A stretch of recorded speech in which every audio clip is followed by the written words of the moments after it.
And now look at the smile on Jen's face.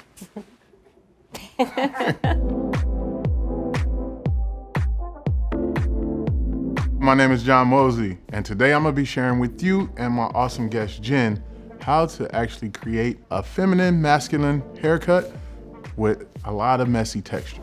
Jen says she loves to have her hair going to the right side. So we're gonna go ahead with that natural split and take that all the way around that head, going from recession to recession, and we're gonna actually pin up the top so that we can do all our underneath carriage work. From this point going forward, I'm gonna move into sections. Have a short, medium, and long effect for this haircut. But moving forward, we're gonna go up into that length and actually make some connections from what length we have at the crown of our head shape going into the top. So now that I got this back cut down, I'm gonna start tapering. And the taper is a fade that's gonna live from high nape down into the low nape with a seamless transition. This is our first step to the taper. This is our shortest point. Everything will slowly graduate into that longer length, and then we'll move around to that temple area. So now you can see how we transitioned and started to blend that haircut down into that nape, working with the curvature of Jen's head. So moving forward, I'm gonna go into the temple area, and we're gonna lightly connect the sides and the back together by just removing that hair above that ear, going down into that mastoid area. When you come sit in the chair as a guest, you need to know the type of hairstyle that you're looking for, what kind of shape. So here's my tip to you. You're gonna ask for a soft taper, meaning you're gonna get a nice little shadow fade around the temple area and the nape, not too many hard lines, but then you wanna go into the top with a little messy texture so that you can pull it forward, you can spike it, you can comb it over. Those are the things you wanna know.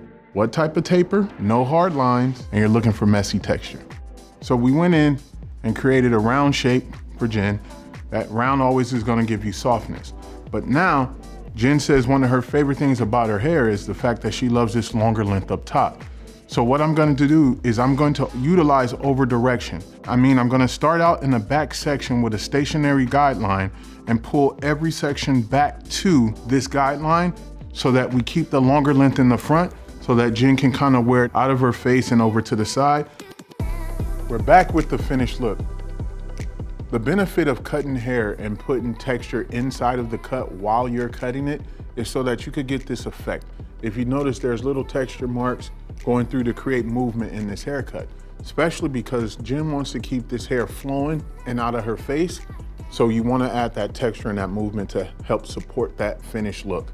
Another great thing to think about too is when you're going into style, you want to use a styling comb that's going to allow you to give you that natural feeling of somebody raking their fingers through the top of their hair.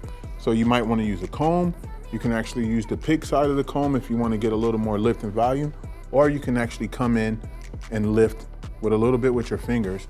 And with a small amount of product on your hands, you can actually take it and bring it to life, bend that hair, and actually get a little more separation in your style. And now look at the smile on Jen's face.